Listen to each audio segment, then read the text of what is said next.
The new Super Wizard is likely the only super troop that actually looks more like a super villain rather than a superhero. But nonetheless, with the new Super Wizard's special attack that can hit over 10 buildings or troops all at once, the new Super Wizard now takes up 10 housing space, costs 25,000 Dark Elixir just to use it for a few days.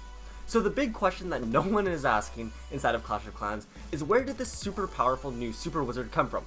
And how did a regular wizard develop all of these new superpowers that turned him into the new menacing looking Super Wizard? Find out all of that inside of today's story in the Super Wizard's origin story.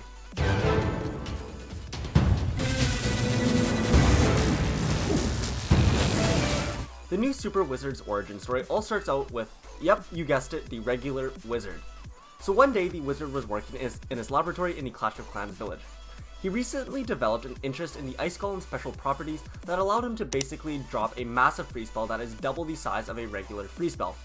He didn't understand how the Ice Golem was able to do that, and so he conducted a bunch of research and tests on the Ice Golem to try and figure it out.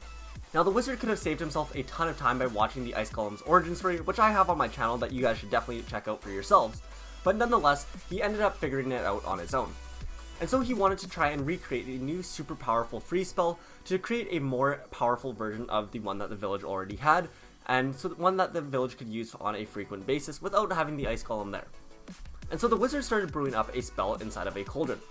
And as the wizard was brewing the spell, he realized that he didn't have enough of some ingredient, and so he quickly went to go fetch it. And so the wizard ran off to grab the last ingredient.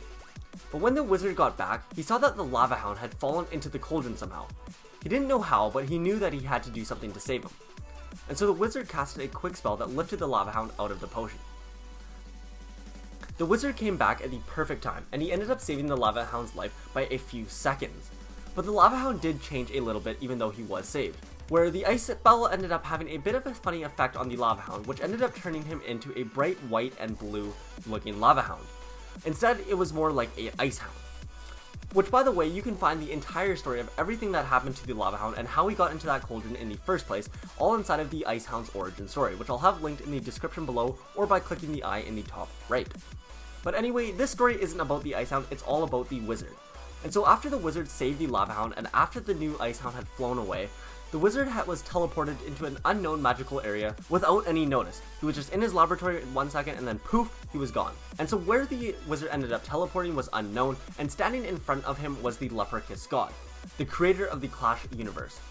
So the Leprechauns god spoke to the wizard and told him that after witnessing what he just did to save that lava hound, he wanted to reward him. Lately, the Leprechauns god has been rewarding troops around the village by blessing them with new superpowers for their good deeds that they've done. And so now that the wizard proved himself worthy, it was now his turn to be rewarded. And so the wizard was blessed with a new superpower that allowed him to attack multiple buildings all at once. And it also boosted his overall power in terms of health and damage. But best of all, the wizard was going to be getting a brand new wardrobe upgrade, courtesy of the Leprechauns god.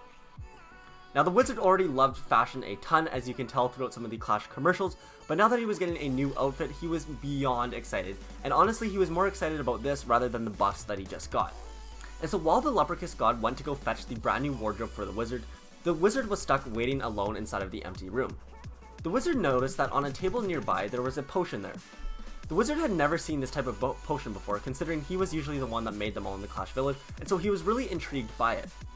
And he figured that since it was the Leprechauns god's spell, he figured that it must be super powerful or do something really unique. And so while the god was gone, the wizard snatched the potion and was planning on taking it back to the Clash village with him.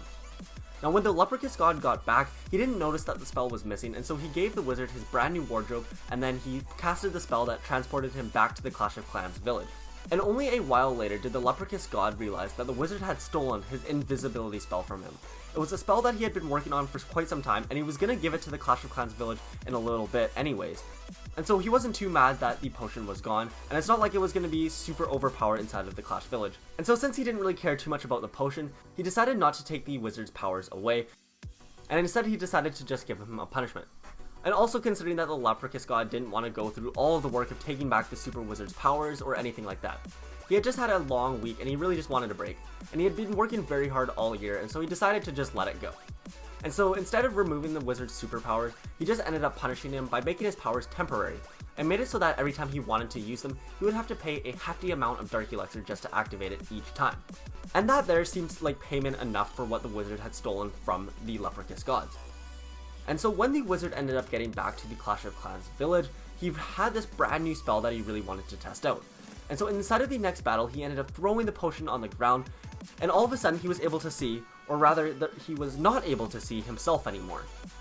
He realized that the new spell was some sort of invisibility spell that anytime you walked into the area of the potion, you would end up disappearing yourself. And so he was really curious about this, and so in the next battle he brought it out with him. But when he threw it on the ground, not only did he disappear, but all of the buildings that he was trying to attack disappeared as well.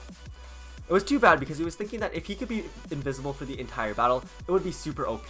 But considering that it turned absolutely everything that it touched completely invisible, it wasn't going to be as powerful as he had originally thought. And he was starting to think that maybe this punishment wasn't worth this invisibility spell. It wasn't nearly as OP as he thought, and it wasn't worth risking his life for. But nonetheless, the deed had been done. He had been punished by the Leprechauns god, and he had the invisibility spell, and so he was going to try and make it worth his while. And so he brought it to the Clash of Clans village, who was absolutely amazed at this brand new spell that he had created, and the fact that it could turn things invisible. Now, it wasn't super overpowered, but the king was just excited to experiment with a new spell, and so he was still very happy with the wizard. And with that, he ended up upgrading the wizard to the Super Troop Barracks, where he got to be put alongside all of the other super troops. The wizard was now in super high company, and he felt like one of the bosses in the whole base. And although his powers were only temporary, he was still a super cool troop that all of the troops looked up to, as he did have that super status. And anyways, that there is the story of how the wizard was turned into the new super wizard inside of Clash of Clans. Thank you guys all so much for watching. Now, I'm going to keep this part really short because I know a lot of people usually do click off of the video here, but I do really quickly want to say that if you are not already subscribed, please consider doing so. I noticed that about only 5% of the total views that I get on my channel are from people that are subscribed, and the other 95% aren't subscribed. So if you aren't already, consider doing it. I post a ton of videos just like this one that I'm sure you will really like, and so you won't regret it. You can always subscribe and unsubscribe later if you don't like the content, so just a thought. And also, if you guys haven't already, please feel free to drop a like and a comment down below.